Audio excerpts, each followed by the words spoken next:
Good morning. Welcome back. Here to read module number 2, Kingdom Monera. Introduction. With this module, you will begin to explore the incredible microscopic world that exists all around us. This world, unknown to human beings until the 1670s, when Anton van Leeuwenhoek crafted a crude microscope, is home to an incredibly large number of microorganisms. Amazingly enough, the combined weight of all microscopic organisms far exceeds the combined weight of all other living organisms on Earth. Bringing this fact a little closer to home, the number of organisms from Kingdom Monera that live in your body exceeds the number of cells that make up your body. Thus, even though microorganisms are small, they are an important part of life on Earth. In this module, we will concentrate on the organisms that make up Kingdom Monera, which some biologists have renamed prokaryota. Since, as we learned in Module 1, members of Kingdom Monera are all composed of prokaryotic cells, this name does make sense. Nevertheless, in this course, we will still refer to the kingdom of prokaryotic cells by its traditional name, Monera. Organisms in Kingdom Monera are interesting on many different levels. First of all, these organisms are not well understood by a biologist. There are several facts of their structure and function that we simply do not understand. Second, some of these organisms can survive in habitats that are deadly to other organisms. For example, some members of Kingdom Monera live on dust particles floating 6 kilometers, 20,000 feet, above the surface of the Earth.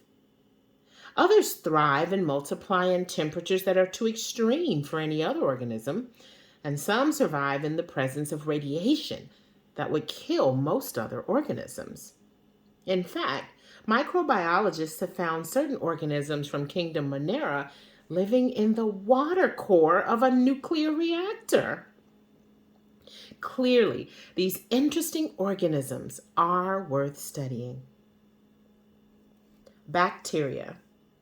The general name bacteria, singular is bacterium, can essentially be applied to all of the organisms in Kingdom Monera. When you hear this term, you probably think about the disease and suffering caused by bacteria. Although bacteria are responsible for many illnesses that plague humanity and other organisms, there are also many forms of bacteria that are beneficial to people. For example, there are bacteria in your gut that synthesize B vitamins and vitamin K, which your body uses to stay healthy. To make the distinction between harmful and beneficial bacteria, we use the term pathogen to indicate those bacteria that are harmful. Pathogen, an organism that causes dis-ease. Thus, a pathogenic bacterium is a bacterium that causes disease. It is important to realize, however, that there are many forms of bacteria which are not only non-pathogenic, but are in fact quite beneficial. Bacteria help us make cheese. When starter bacteria are added to milk, they feed on the milk and produce a chemical called lactic acid. This begins to separate the milk solids called curds from the liquids in the milk called whey. The whey is then drained off, and the curds are used to make the cheese. Depending on the starter bacteria used, the time and temperature over which they act, and how you process the curds, you get different kinds of cheese.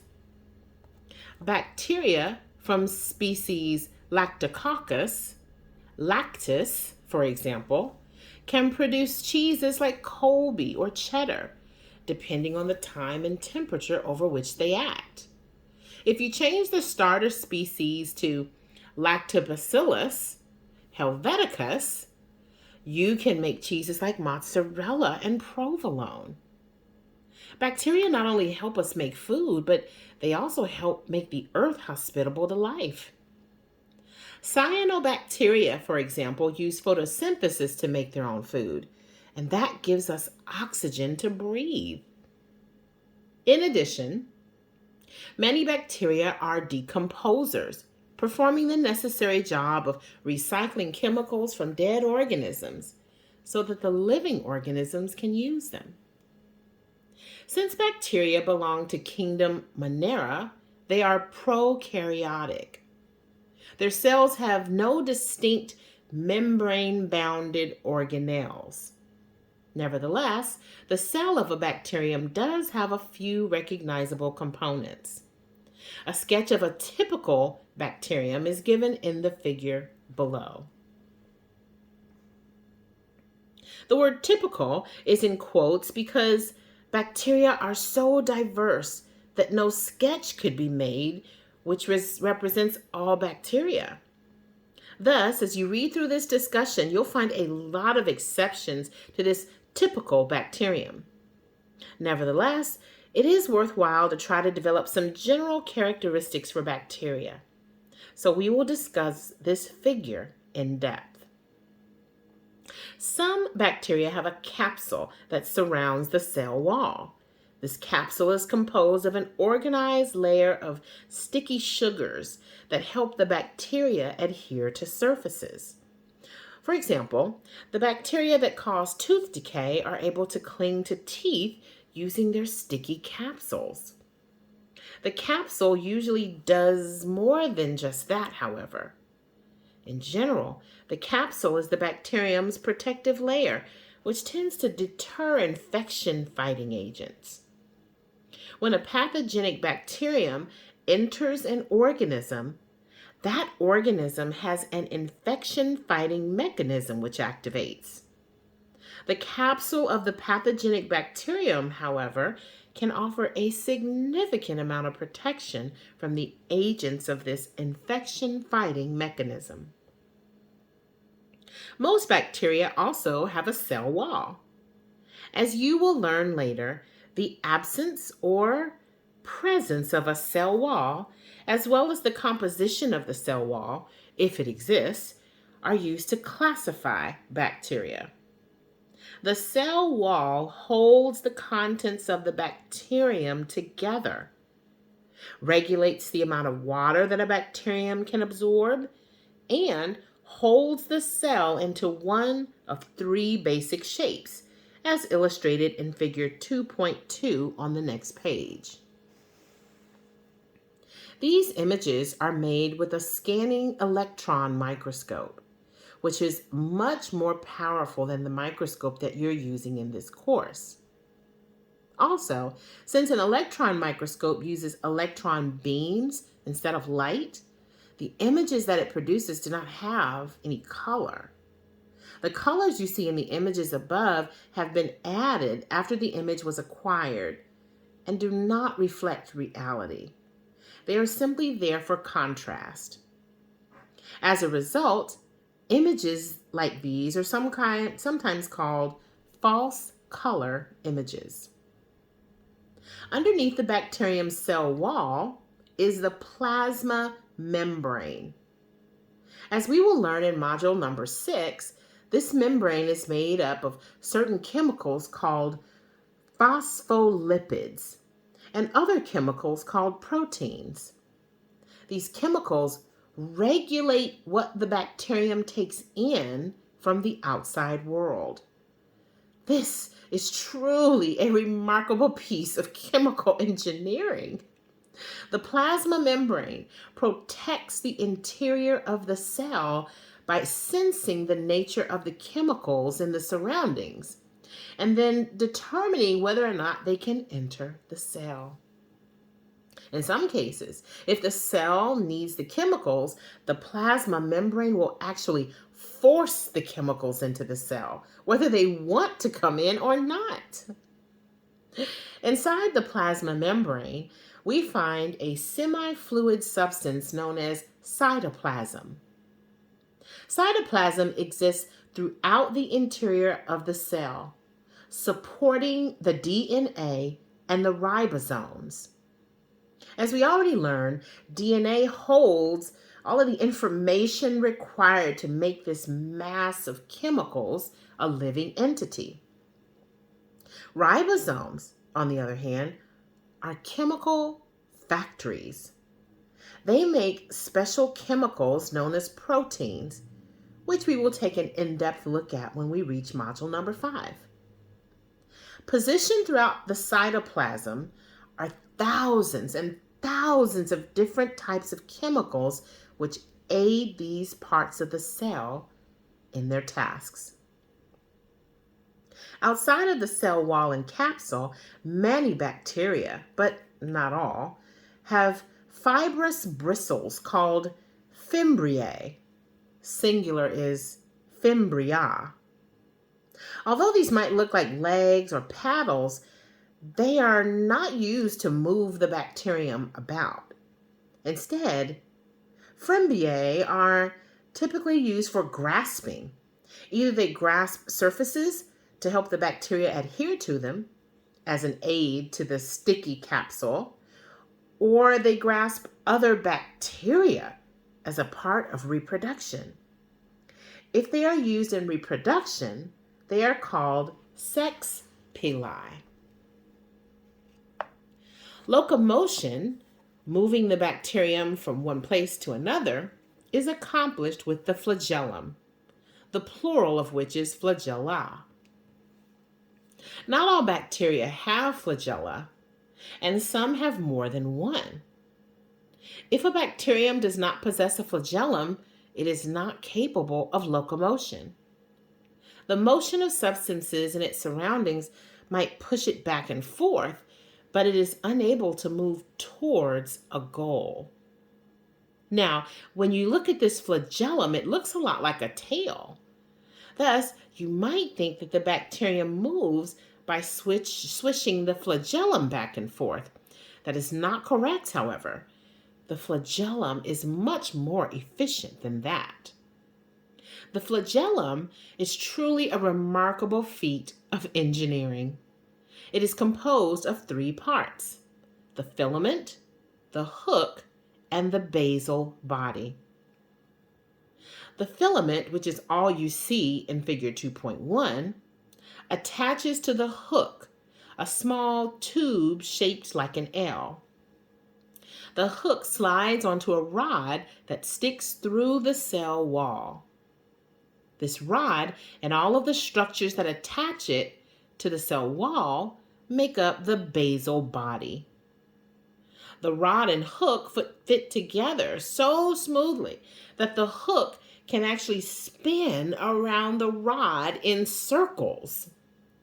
When the bacterium wants to move, a series of amazingly complex chemical reactions make the hook spin. Since the filament is attached to the hook, it begins to spin as well.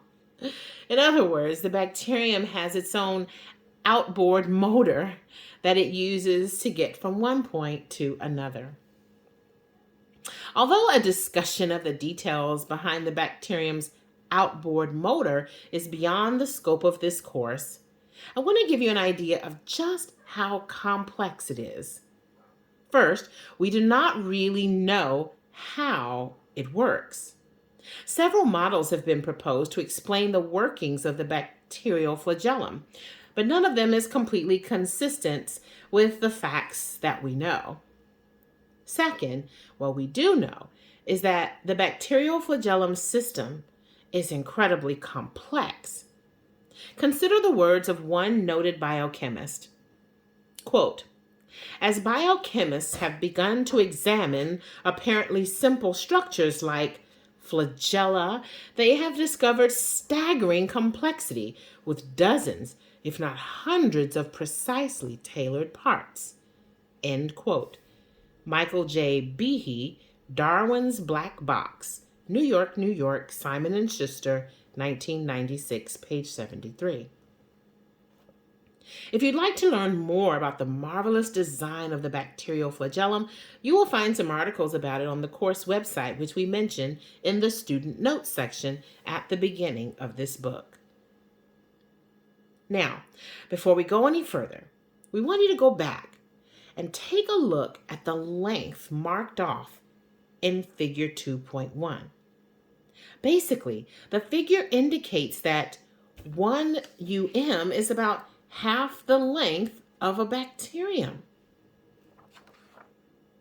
Of course, this little bit of information does you no good if you don't know what a UM is.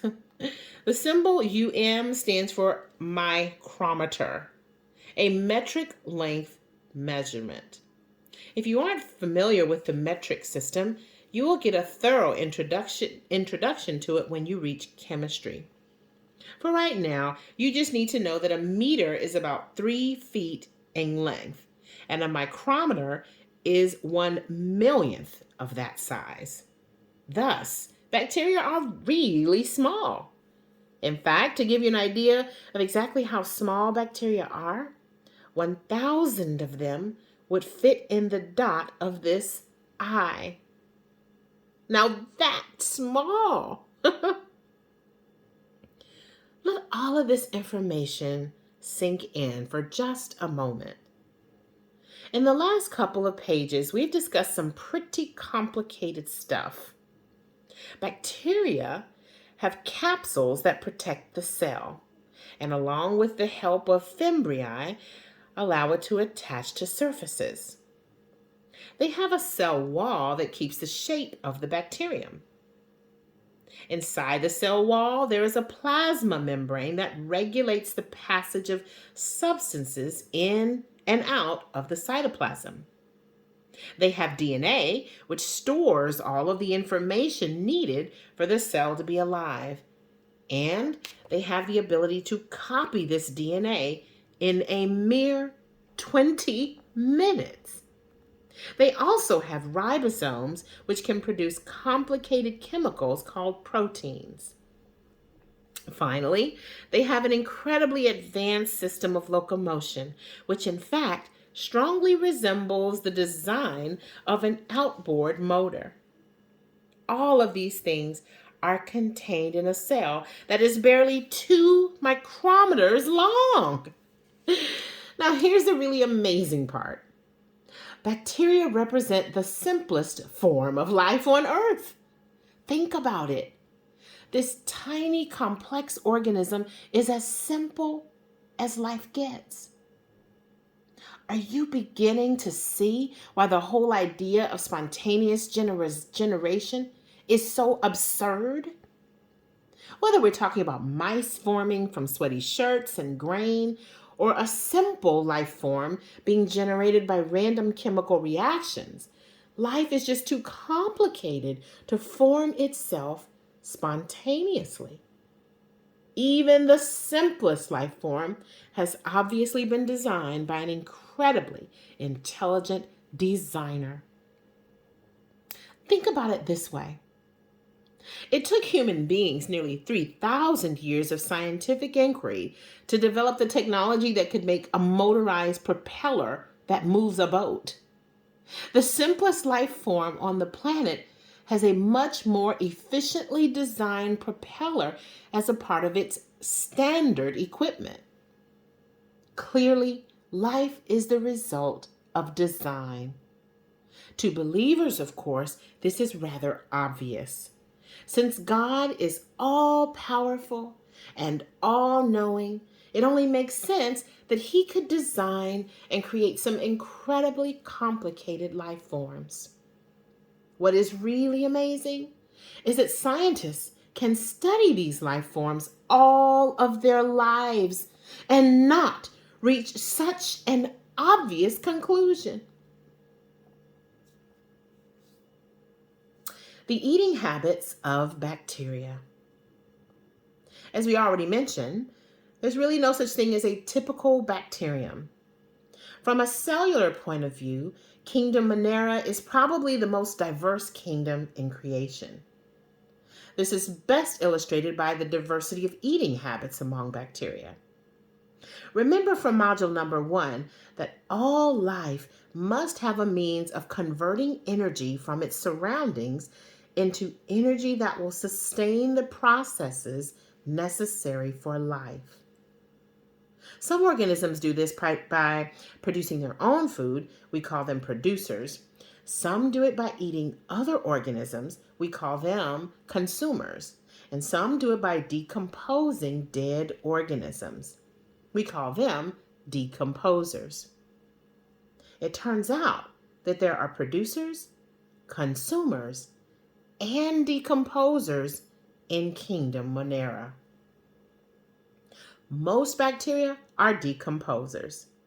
Since decomposers rely on other dead organisms for food, we can also say that they are heterotrophs. These bacteria are referred to as saprophytes. Saprophyte, an organism that feeds on dead matter. Saprophytic bacteria are an integral part of nearly every aspect of nature. Without the aid of these microscopic decomposers, many of the materials on Earth that are necessary for life would be contained in the bodies of only a few generations of dead organisms. Since bacteria decompose dead organisms, however, these materials are recycled back into creation, so living organisms can use them. Not all heterotrophic bacteria are saprophytic, however. Some bacteria, the ones that cause disease, for example, are parasites. Parasite, an organism that feeds on a living host. Many parasitic bacteria lack the ability to digest nutrients, so they need to absorb nutrients that have already been digested. In addition, they often lack the ability to manufacture the complex chemicals necessary for life. As a result, they must also absorb the chemicals from their host. Even though most bacteria are heterotrophic, there are many forms of autotrophic bacteria as well. In general, there are two different means by which autotrophic bacteria manufacture their own food: photosynthesis or chemosynthesis. In module number 1, you learned that photosynthesis uses the energy from sunlight along with certain chemicals to make food for the autotrophic organism. In green plants and most of the other photosynthetic organisms, the byproduct of photosynthesis is oxygen. The photosynthesis that occurs in some bacteria, however, does not have oxygen as a byproduct. This is because the chemicals that those bacteria use in photosynthesis are quite different from the chemicals used in the photosynthesis that is carried out by plants. Nevertheless, the byproducts of photosynthesis from these bacteria are useful to certain organisms. You'll learn more about the details of photosynthesis in module number 5. Chemosynthetic bacteria use a different process for the manufacture of their food. The main difference between that process and photosynthesis is the source of energy. In chemosynthesis, rather than using energy that comes from sunlight, the bacteria promote chemical reactions which release energy. The bacteria then use that energy, along with other chemicals, to manufacture their food.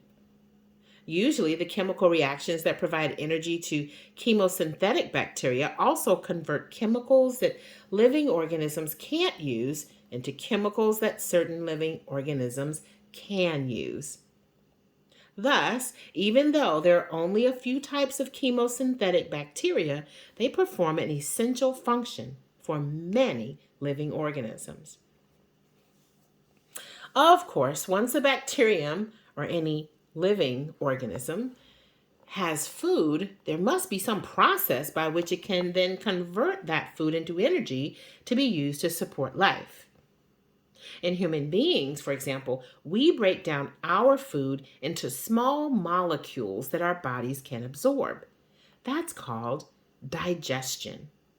However, digestion does not give us energy. It simply breaks food down into smaller molecules. In order to get energy, we must then combine these molecules with oxygen in a long, complicated chemical process that you will learn about later. In fact, that's why we breathe. We breathe so that we get the oxygen we need in order to perform this complicated chemical process. Since we use oxygen in order to get energy from our food, humans are called aerobic organisms. Aerobic organism, an organism that requires oxygen.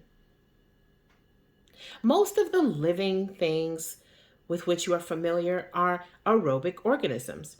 This is why the earth must have a plentiful supply of oxygen in order to support life. There can be food aplenty, but without oxygen, the aerobic organisms would not be able to effectively convert it into usable energy. There are certain types of bacteria, however, that do not require oxygen in order to convert their food into energy. These bacteria are anaerobic organisms. Anaerobic organism, an organism that does not require oxygen.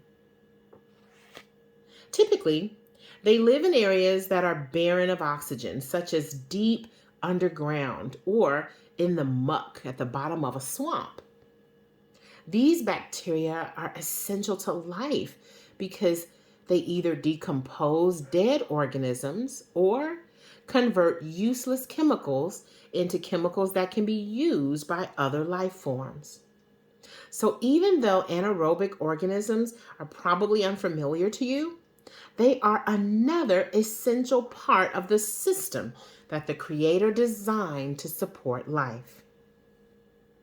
Before we leave this section, we want you to stop for a moment and think about what you have just learned.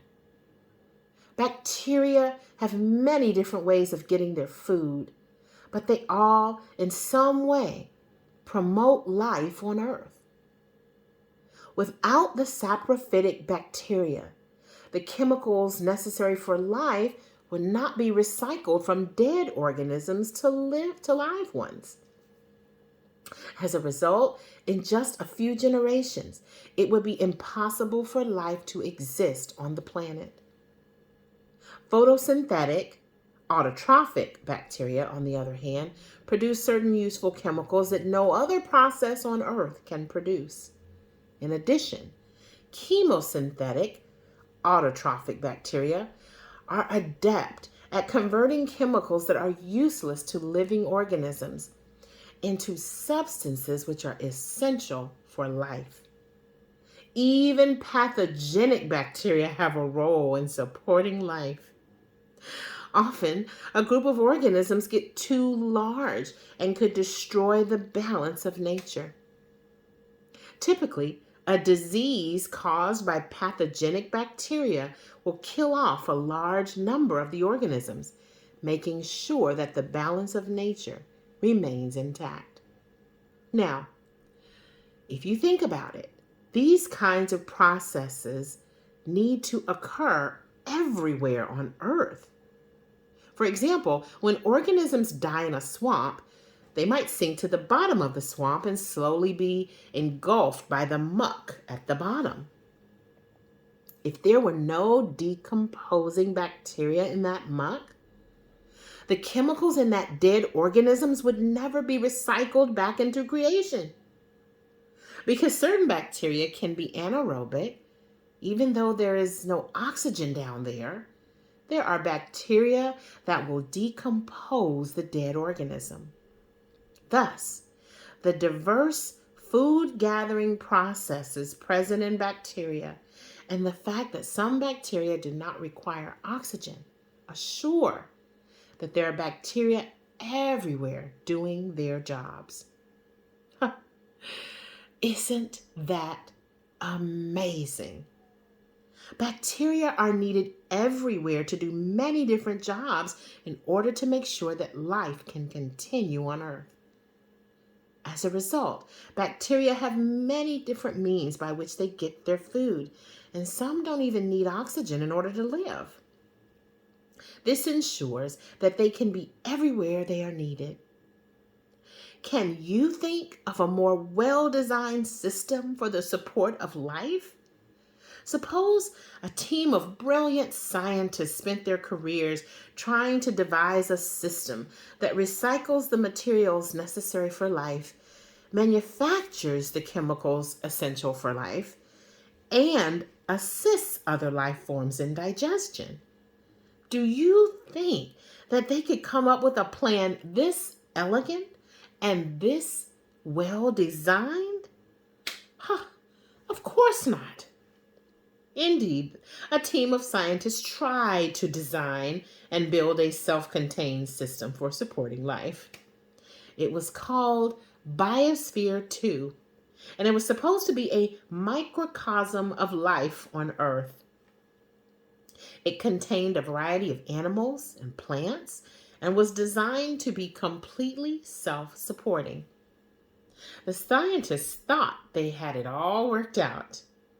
They spent 7 years and $200 million designing and building this airtight, enclosed facility that spans 3.15 acres in Arizona. Despite the best that technology and science had to offer, Biosphere 2 could not support life for even 2 years. After about 1 year and 4 months, oxygen levels could not be maintained. They had to start pumping oxygen in from the outside.